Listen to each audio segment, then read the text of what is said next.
नमस्कार दोस्तों, welcome to Divya G study. मैं कमलेश विद्यार्थिया।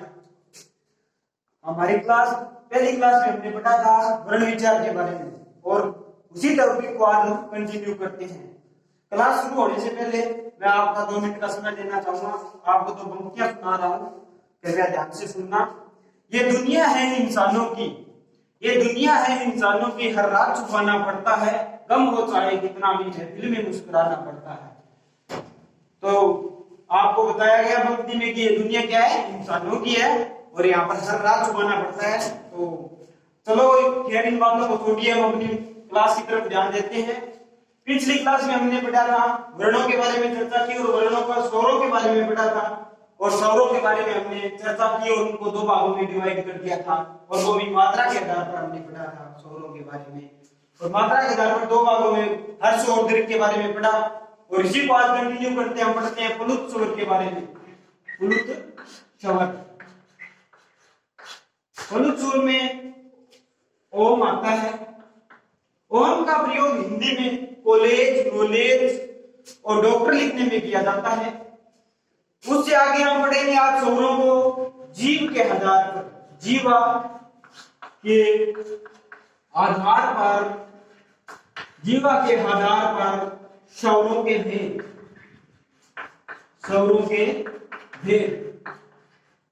अब आपसे पूछ लिया जाए कि जीवा के भाग के आधार पर स्वरों के भेद, तो हमने तो वही कहने में ही रहेगा जीव एक प्रकार की होती है, लेकिन क्लास 10 से पहले एक प्रकार की हुआ करती थी। आगे इनको 3 भागों में डिवाइड कर दिया गया था और वो है अगर, मध्य और पाश्च्य। जीव को 3 भागों में डिवाइड किया गया और उन्हीं के आधार पर स्वरों को फिर बांटा गया, अगर, मध्य और पाश्च्य। मध्य में हम देखते हैं, वैसे तो उनकी कोई ट्रिक नहीं है, लेकिन लिखने के हिसाब से उनको याद कर सकते हैं। थोड़ा सा वैसे कठिन हो जाता है याद करने में। मध्य के हिसाब से देखते हैं तो पहले प्रथम हम बोलेंगे तो पहले बोलेंगे ए बोलते हैं, तो मध्य में सर्वप्रथम ए लिखा जाएगा और उससे आगे बात करते हैं तो अगर में चलते हैं ए के बाद में आ आएगा तो नीचे आते हैं आ के बाद में ई आएगा तो मध्य में लिख दिया, पाश्च्य में लिख दिया। अगर में एक बार खाली है, कोई स्वर नहीं लिखा है हमने, तो एक बार अगर में चलते हैं और अगर में लिखते हैं प्रथम सर्वप्रथम ई के बाद में फिर ई, छोटी और बड़ी ई दोनों आ जाएगी। फिर वापिस हम नीचे आते हैं पाश्च्य में, तो फिर हम लिखेंगे उ। उससे आगे फिर हम अगर में चलते हैं ए और फिर हम नीचे आते हैं तो ओ औ, और बच गया एक री, तो री क्या है, अगर स्वर में आता है। जीवा के आधार पर मैंने आपको 3 पार्टों में बता दिया है और मुझे लगता है कि आपको याद भी हो गया होगा। चलो हम इनसे आगे चलते हैं और देखते हैं होस्ट आकृति के आधार पर, होठों के आधार पर भी स्वरों के कुछ भाग बताए गए हैं, वो हम देखेंगे। होस्ट आकृति के आधार पर, होस्ट आकृति के आधार पर स्वरों के भेद, स्वरों के भेद। होस्ट आकृति के आधार पर भी स्वरों को 2 भागों में बांटा गया है, वो हम देखते हैं। प्रथम भाग है वर्ताकार, वर्ताकार, और दूसरा भाग है वो है अवर्ताकार, अवर्ताकार। वर्ताकार, वर्ताकार में जब हम स्वरों को बोलेंगे तो क्या होठों की आकृति गोल हो जाएगी और ऐसे स्वर हैं वो 4 हैं, उ ओ औ, उ ओ औ। अब उ ओ औ को छोड़कर बाकी जो स्वर बन गए हैं वो स्वर अवर्ताकार में आ जाएंगे। अवर्ताकार में जो स्वर आते हैं उनको बोलने पर होठों की आकृति गोल नहीं होती है। इसकी वर्ताकार और अवर्ताकार की थोड़े से लॉजिक है, परिभाषा याद रखने का। वर्ताकार में क्या है, होठों की आकृति गोल हो जाती है और अवर्ताकार में होठों की आकृति गोल नहीं होती है। जो स्वर बन गए हैं वो अवर्ताकार में लिख देते हैं। ए आ ई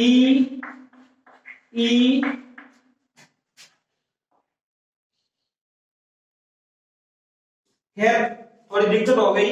अब हम देखते हैं, कंटिन्यू करते हैं। समझाता हूं वीडियो को रुकने के लिए।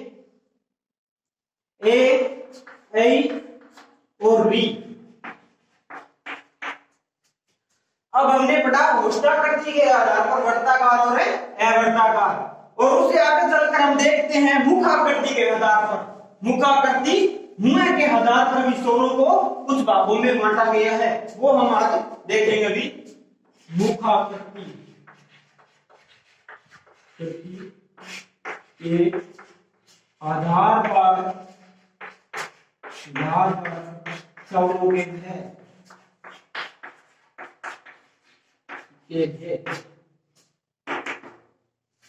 मुखाकृति के आधार पर स्वरों को 4 भागों में बांटा गया है।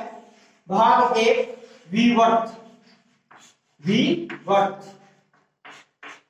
विवर्त की हम परिभाषा के बारे में देखते हैं।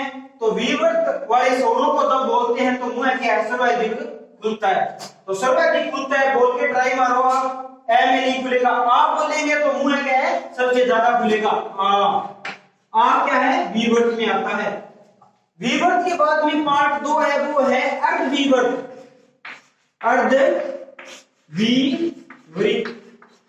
अर्धविवर्त में हम देखते हैं जो स्वर आते हैं उन्हें ए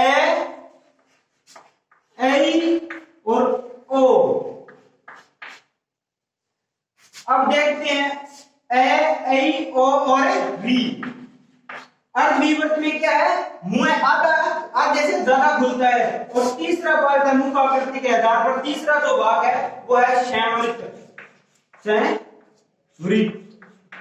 संवृत्त में क्या है, मुंह खुलता तो जरूर है, जब श्वास लेते हैं तब मुंह खुलता है, लेकिन जब श्वास छोड़ते हैं तो क्या है मुंह बंद हो जाता है। और इसमें है तो 4 स्वर आते हैं, ई और ऊ।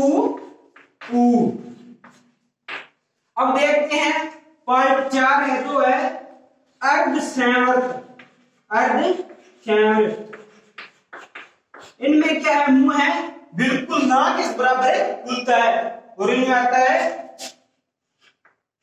ओ और ए। खैर एक मेरे से मिस्टेक हो गई, आपके ध्यान में आई है तो देख लेना, बाकी मैं आपको बताता हूं। यहां पर ओ आएगा ना कि ओ आएगा। हाँ तो हमारे क्या स्वरों के आधार पर हमने पूरे जो 3 भाग थे वो पढ़ लिए हैं।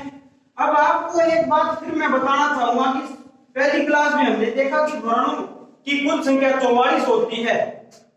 कुछ बता रहे हैं कि वर्णों की संख्या 52 होती है। उन विद्यार्थियों का यह सवाल गलत नहीं ठहरा सकता। कुल वर्णों की क्या संख्या 52 होती है, लेकिन मूल वर्णों की संख्या वो क्या होती है, 44 होती है।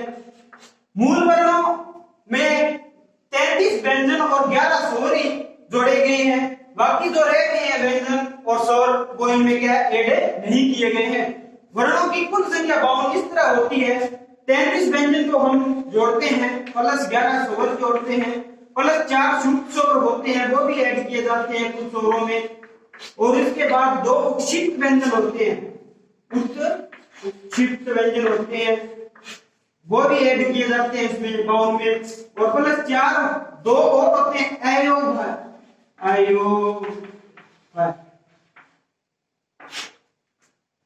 वो भी इनमें 52 में ऐड किए जाते हैं। 33 व्यंजन कैसे मैं तक 11 स्वर 4 संयुक्त हो गए, वो हो गए अक्षय त्रय ये और एक होता है स्वर। ये चारों स्वर है, ये स्वतंत्र नहीं है, 2 व्यंजनों के और एक स्वर के मेल से बने हुए हैं।